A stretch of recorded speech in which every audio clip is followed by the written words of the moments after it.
अनमोल मोती कार्यक्रम में आपका स्वागत है। ओम शांति। हम सब जानते हैं कि मनुष्य के कर्म का आधार उसके धर्म की पालना पर होता है। जब व्यक्ति अपने धर्म का अच्छी तरह से पालन करता है तो उसका प्रभाव उसके कर्म पर भी पड़ता है। धर्म पर चलता है तो कर्म भी उसका श्रेष्ठ होता है। लेकिन जब व्यक्ति और यदि व्यक्ति धर्म भ्रष्ट हो जाए तो कर्म भ्रष्ट होना अवश्यम भावी है। अगर व्यक्तियों के कर्म भ्रष्ट हैं तो हमें समझ लेना चाहिए कि वो धर्म पर नहीं चल रहे हैं। एक और बात जो अति महत्वपूर्ण है वो ये है कि ये जो बात है धर्म कर्म की, ये समूचे समाज पर, पूरे समाज पर लागू होती है। और जिस वक़्त का जो समाज होता है उस सारे समाज पर वो लागू होती है।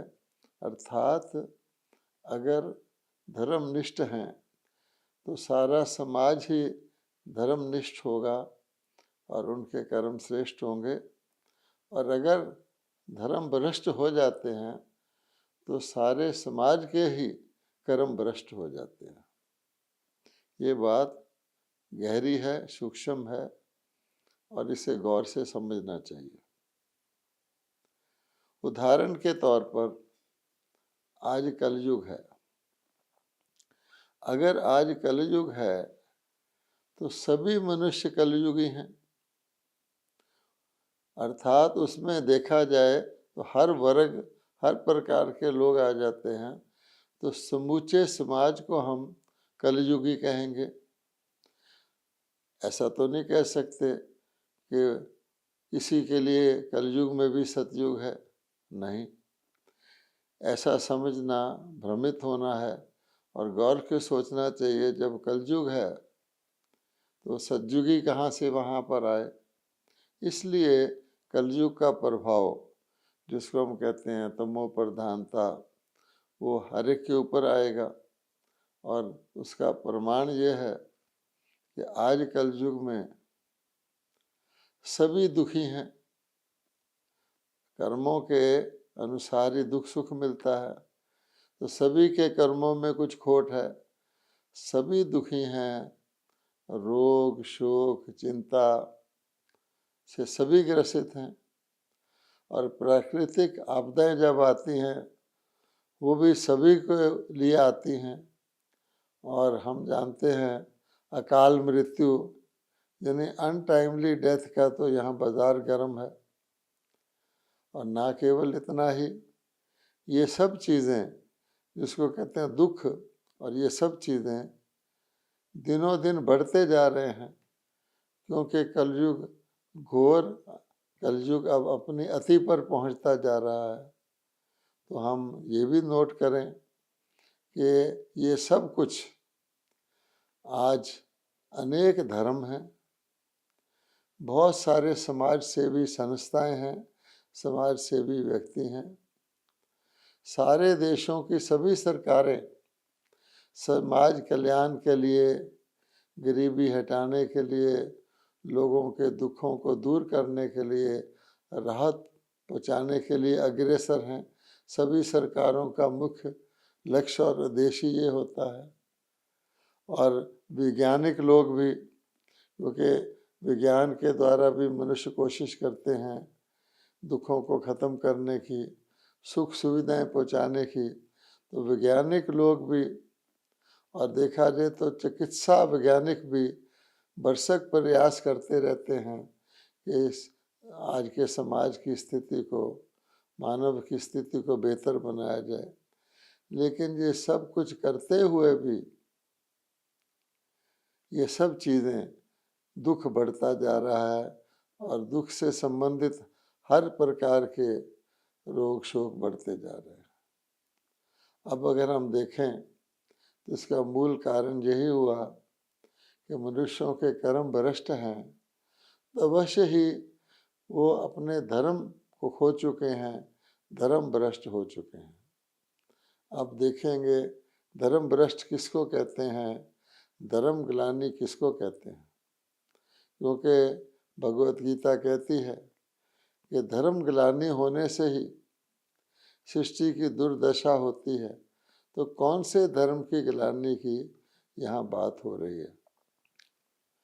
तो जब हम बात करते हैं तो जैसे भगवत गीता में कहा गया है कि आदि सनातन धर्म की ग्लानि के कारण ही,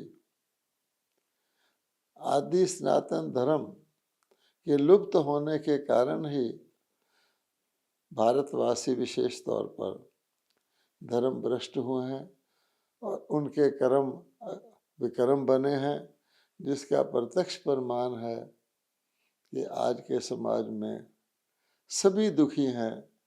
एक भी व्यक्ति ऐसा नहीं जो सदा के लिए हर प्रकार से सुखी हो। दुखी समाज में सुखी कहाँ से आया? कलयुग में सतयुगी व्यक्ति कहाँ से आया? तमो प्रधानता में सतो प्रधान कहाँ से आया? अब देखना यह है कि वो जो आदि सनातन धर्म था उसको किसने स्थापित किया था, उसके अंदर क्या क्या विशेषताएं थीं जो हम खो चुके हैं। तो हम देखेंगे कि आदि सनातन धर्म सृष्टि का प्रथम धर्म स्वयं परमात्मा द्वारा स्थापित हुआ था। और हम जानते हैं, भगवत गीता को ही रेफर कर लें कि भगवान कह रहे हैं, क्या कहते हैं कि मैं ही अवतरित होकर सत्य धर्म की अच्छी तरह से पुनर्स्थापना करता हूँ। और परमपिता परमात्मा परम पिता भी हैं और उसके बाद परम शिक्षक भी हैं, क्योंकि परमात्मा ज्ञान के सागर हैं। वो सृष्टि के कहा जाए रूपी वृक्ष के बीज रूप हैं। वो सृष्टि के आदि मध्य अंत को जानते हैं। वो ये भी जानते हैं कि सुख में आत्माएं कैसे आती हैं और सुख को खोकर दुख कैसे प्रारंभ होता है और फिर वो अति दुखी कैसे हो जाती हैं। ये सारा ज्ञान परमात्मा के पास है, इसलिए उनको परम शिक्षक, ज्ञानेश्वर, ज्ञान के सागर कहा जाता है। और साथ साथ बाप शिक्षक के अलावा परमात्मा सतगुरु भी हैं। अब सतगुरु, गुरु तो वरदान देते हैं, तो परमात्मा ही आकर के धरती पर मनुष्य आत्माओं को सद्बुद्धि का वरदान देते हैं, अर्थात उनकी आत्मा रूपी तीसरी आँख को खोलते हैं। तो इसलिए भगवान कहते हैं कि मैंने जब सत्य धर्म की पुनर्स्थापना की तो उसमें दो बातें होती हैं। एक तो पवित्रता, अपवित्रता के कारण ही अधर्म शुरू होता है और जैसे जैसे अपवित्रता बढ़ती जाती है अधर्म बढ़ता जाता है। और यहाँ तक कि कलयुग के अंत में तो कहा जाता है कि सत्य टोटली प्राय लुप्त हो जाता है लगभग, और झूठ ही झूठ रह जाता है। झूठ को ही अपवित्रता कहा जाता है। कहा जाता है कलयुग में तो झूठ ही झूठ है, सत्य की रत्ती मात्र भी नहीं बची है। और जब पवित्रता जाती है तो मनुष्य आत्माओं की शांति भी चली जाती है, क्योंकि शांति का सीधा संबंध पवित्रता से है। जो ही अपवित्रता आई, अशांति आई, और जितनी जितनी अपवित्रता बढ़ती गई उतनी उतनी अशांति भी बढ़ती गई। और ये अशांति व्यक्तिगत स्तर पर भी है, परिवार में भी देखी जाती है, समाज में और सारे विश्व में अशांति फैल जाती है। क्योंकि अगर व्यक्ति अशांत हैं तो व्यक्तियों से ही समाज बनता है। इसलिए भगवान कहते हैं कि मैं आकर के जब सत्य धर्म की पुनर्स्थापना करता हूँ, आदि सनातन सत्य धर्म की, उसको कहा जाता है आदि सनातन देवी देवता धर्म। आज मनुष्यों ने उस धर्म के नाम से देवी देवता धर्म गुम कर दिया है, क्योंकि देवी देवता तो रहे ही नहीं धरती पर, देवी देवता लुप्त हो चुके हैं, तो खाली आदि सनातन धर्म कहते हैं। लेकिन वास्तव में भगवान ने आदि मैंने शुरू का, सनातन मैंने सबसे पुराना शाश्वत देवी देवता धर्म की स्थापना की थी। और उसकी निशानियां क्या हैं कि देवताएं पावन थे, आज मनुष्य पतित है। देवताएं श्रेष्ठ थे, आज मनुष्य कृष्ण कर्म कर रहे हैं। देवताएं पूज्य थे, आज मनुष्य पुजारी हैं। देवताएं निर्विकारी थे, आज तो विकारों का बोलबाला है। संपूर्णता सारा मानव समाज ही विकारों से ग्रसित हो चुका है।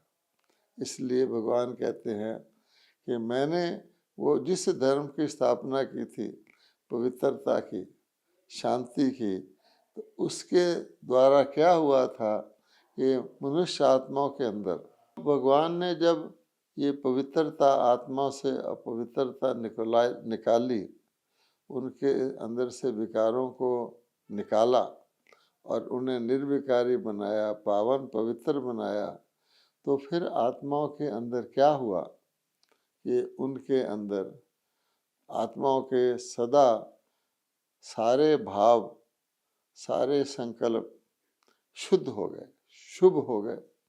इसलिए उनके अंदर सभी देवी देवताओं के अंदर शुभ भाव और दूसरों के लिए, हर एक के लिए शुभ भावना, न केवल मनुष्य आत्माओं के लिए परंतु वनस्पति के लिए, पशु पंछियों के लिए, 5 तत्वों के लिए भी शुभ भाव, शुभ भावना और हर एक के लिए शुभ कामना, मंगल कामना, कल्याणकारी कामना, इसको कहा जाता है देवी देवताओं के लक्षण।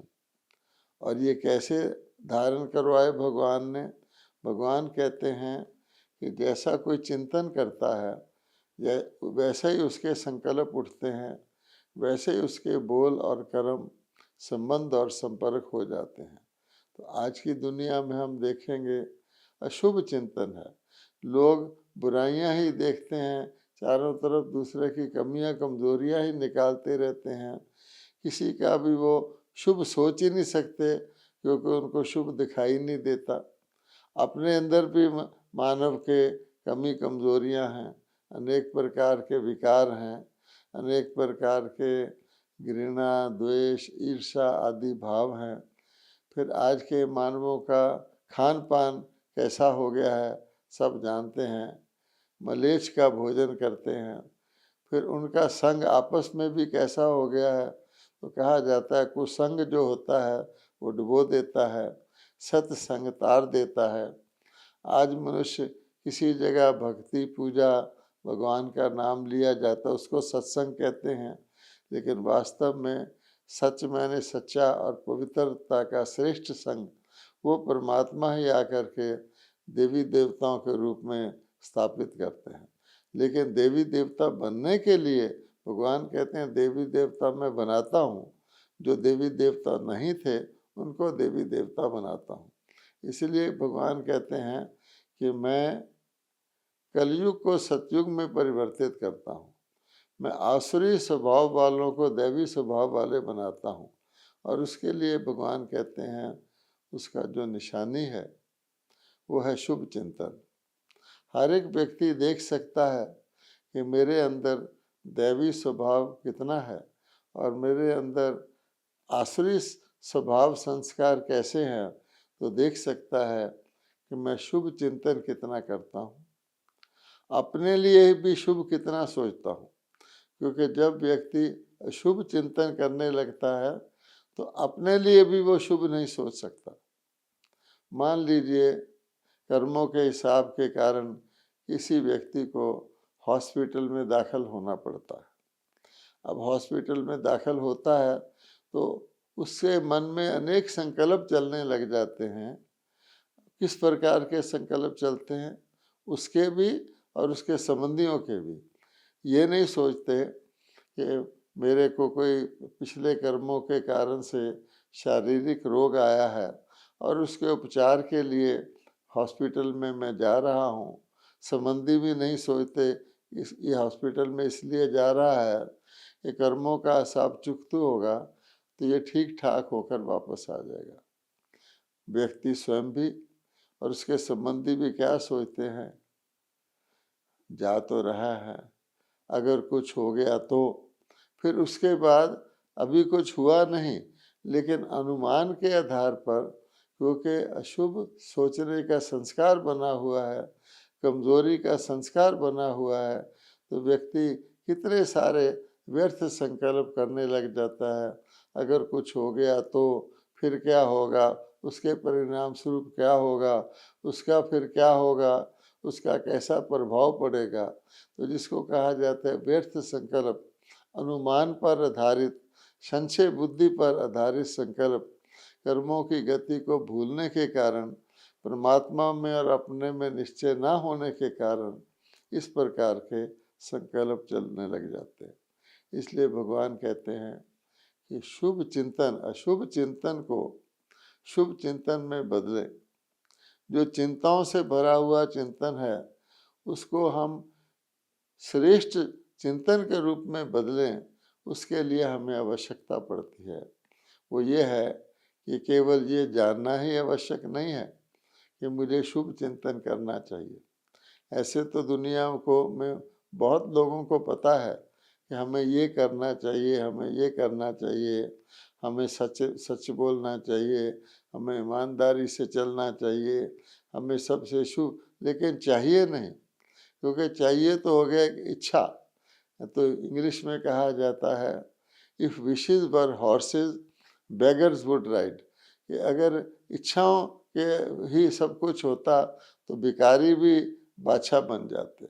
लेकिन नहीं, एक होती है इच्छा और एक होती है इच्छा की पूर्ति। तो इच्छा से केवल व्यक्ति इच्छा करता रहे। हम जानते हैं आजकल की दुनिया में तो इच्छा ही रह गई है। हम किसी के पास जाते हैं, उसका जन्मदिन होता है तो हम कहते हैं आपका जन्मदिन मुबारक हो, आप लंबी उम्र जियो।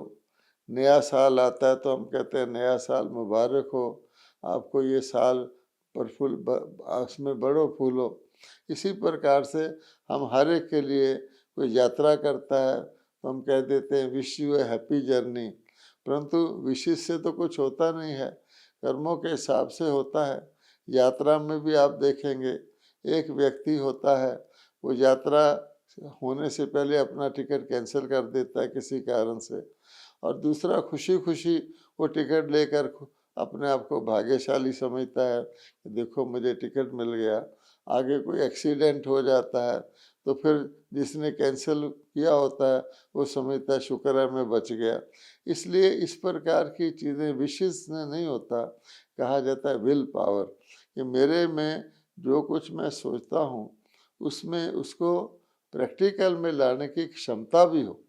उसके लिए फिर भगवान कहते हैं कि आज के मानव की सबसे बड़ी कमजोरी ये है कि उसके अंदर विल पावर नहीं है, विश पावर है। तो विश पावर तो कोई पावर नहीं है। इसलिए विल पावर बढ़ाने के लिए, शुभ चिंतन करने के लिए, शुभ चिंतन करने का समर्थ प्राप्त करने के लिए भगवान कहते हैं प्रभु चिंतन। ये बहुत इम्पोर्टेंट है प्रभु चिंतन। अब प्रभु चिंतन करेंगे तो शुभ चिंतन होगा, क्योंकि प्रभु परमात्मा सारे ही गुणों के सागर हैं, सर्व शक्तियों के सागर हैं, सर्वशक्तिवान हैं, ज्ञान के सागर हैं। तो जो ज्ञान गुणों और शक्तियों के सागर हैं, परमात्मा अगर प्रेम के सागर हैं तो परमात्मा में घृणा का अंश मात्र भी नहीं है। अगर ज्ञान के सागर हैं तो उनमें अज्ञान का एक अंश मात्र भी नहीं है। इसलिए भगवान कहते हैं प्रभु चिंतन, वो मैं ही आके सिखाता हूँ, क्योंकि जब तक परमात्मा का पता ही ना हो, परमात्मा कौन है, हमारे से उनका क्या संबंध है, हमारी उनसे क्या समानता है, हम उनके साथ अपना संबंध कैसे जोड़ें, ये एक सूक्ष्म बात है जिसको भगवत गीता में योग कह दिया गया है। अर्थात हम अपनी लगन मन की उनके साथ कैसे लगाएं, मन मना भाव कैसे हों, ये परमात्मा ही बताते हैं। तो प्रभु चिंतन का अर्थ ये नहीं है कि हम भक्ति में जैसे करते हैं, भगवान के ना जानते हुए उनसे प्रार्थना करते रहते हैं, हे भगवान मेरे दुख करो, मेरा सुख करो, मेरे को सद्बुद्धि दो, प्रेयर ही करते रहते हैं। तो प्रेयर प्रभु चिंतन नहीं है। लेकिन प्रभु चिंतन क्या है, जो भगवत गीता में कहा है, भगवान कहते हैं मैं अपना परिचय देता हूँ, आपको आत्मा का परिचय देता हूँ, आप शरीर अपने को समझकर मुझे याद नहीं कर सकते हो, मैं तो आत्माओं का पिता परमात्मा हूँ। जो भी मैं शिक्षा देता हूँ परम शिक्षक के तौर पे, वो आत्मा के बारे में ही शिक्षा है। आत्मा कैसे आती है परम धाम से, कैसे कैसे जन्म लेती है, कैसे कैसे उत्थान और पतन को प्राप्त होती है, ये सारी बात है। इसलिए मनुष्य जिसको कहा जाता है धर्म भ्रष्ट, अगर वो ये समझे कि हम भगवान को जाने बगैर उससे प्रार्थना करते रहते हैं तो काम नहीं चलता। इसलिए व्यर्थ चिंतन, फालतू का सोचना, जैसे मैंने कहा एक व्यक्ति हॉस्पिटल जाता है, या साधारण सा चिंतन, ये बिल्कुल ऑर्डिनरी बातों के बारे में सोचना, व्यक्ति वो तो पशु पंछी भी इतना समझ रखते हैं, मुझे खाना है, मुझे सोना है। या पर चिंतन, कि हम दूसरों के बारे में सोचते रहें कि दूसरा गुस्सा छोड़ दे, दूसरा ये क्रोध क्यों कर रहा है, दूसरा अभिमान क्यों कर रहा है, ये सारे चिंतन नहीं। इसको हम यूँ कहें कि हमारे मन के अंदर जो जिसके अंदर चिंतन चलता है वो कौन सी मत पे चल रहा है। हमारा मन अपनी मत पे चल रहा है, पर मत पे, दूसरों की मत पे चल रहा है, शास्त्रों की मत पे चल रहा है, गुरुओं की मत पे चल रहा है। इन सब के तो होते हुए भी मनुष्य श्रेष्ठ कर्म नहीं कर पाता। या फिर श्री मत पे चल रहा है। तो श्री मत तो भगवान की ही मत है जो परमात्मा स्वयं देते हैं। अब भगवान कहते हैं श्री मत क्या है, तो श्री मत में परमात्मा जब अवतरित होते हैं, जैसा गीता में कहा गया है, आत्माओं के बारे में, आत्मा के बारे में यथार्थ ज्ञान देते हैं। आज लोग आत्मा नाम तो कह देते हैं, लेकिन आत्मा का यथार्थ ज्ञान क्या है वो नहीं है। भगवान कहते हैं तुम आत्मा हो, तुम शाश्वत आत्मा हो, अनादि अविनाशी हो, और अपने जो असली रूप है, जिसको कहा जाता है अपने अनादि और आदि रूप में आप पवित्र आत्मा हो। और इसी प्रकार से भगवान कहते हैं अब तुम अपवित्र बन गए हो, तो आत्मा को परम आत्मा से कनेक्ट होना है, याद करना है, योग लगाना है। तो वो ज्ञान भी भगवान आकर के, जिसको हम सहज योग कहा गया है, जिसको याद की, रूहानी याद की यात्रा कहा गया है, वो भगवान सिखाते हैं, जिससे आत्मा को परमात्मा से शक्ति मिलती है। तो सर्वशक्तिवान से शक्ति लेकर निर्बल आत्मा, दुर्बल आत्मा विकारों को निकालती है। अब हम देखेंगे ये है वो आदि सनातन देवी देवता धर्म, जिसकी गिलानी होने से, जिससे भ्रष्ट होने से आत्माएं कर्म भ्रष्ट हुई हैं। अब आप कहेंगे फिर बाकी के धर्म क्या है। आज तो दुनिया में अनेक धर्म है, लेकिन आप देखेंगे उस आदि सनातन देवी देवता धर्म और अन्य सभी धर्मों में एक मुख्य अंतर और भेद है। वो ये है कि बाकी के सारे धर्म शारीरिक हैं। आप देखेंगे शरीर के तौर पर हम जहाँ जन्म लेते हैं, हम हिंदू, मुसलमान, सिख, ईसाई इत्यादि कहलाते हैं। तो शारीरिक धर्म हो गए, और उनके अंदर जो शिक्षा भी दी जाती है वो शरीर के बारे में दी जाती है। तुम धन धान्य संपन्न हो, धनवान भव, पुत्रवान भव, आयुष्मान भव, यानी इस शरीर के संबंधित और इस शरीर के जीवन काल के बारे में ही बताया जाता है। दान करो, पुण्य करो इत्यादि। भगवान कहते हैं मैं आत्मिक और आध्यात्मिक ज्ञान देता हूँ। तो देह के धर्म जो है उसके लिए तो भगवान ने साफ कहा है सर्वधर्मान परित्यज, इनको छोड़ोगे तब, क्योंकि देह भान से ही विकार पैदा होते हैं और भ्रष्ट कर्म पैदा होते हैं।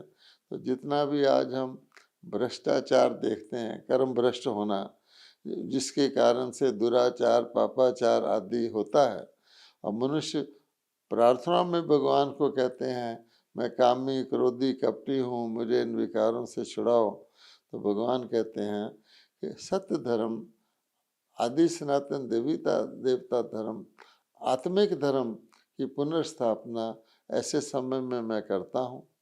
और वर्तमान समय आप सब देख रहे हैं कि धर्म गिलाने के सभी चिन्ह तो प्रत्यक्ष हो चुके हैं, लेकिन सत्य धर्म की स्थापना के लिए इन धर्म गिलाने वाली सभी बातों को हमें इनको भूल करके वो सत्य ज्ञान जो भगवान सत्य धर्म के लिए दे रहे हैं 5000 वर्ष पहले की तरह, उसको अगर हम समझेंगे तो हम विकारों से मुक्त हो सकते हैं, पुनः सत्य धर्म का जीवन में पालन कर सकते हैं और हमारे कर्म श्रेष्ठ हो सकते हैं। हम दिव्य गुणों को धारण कर सकते हैं। ओम शांति।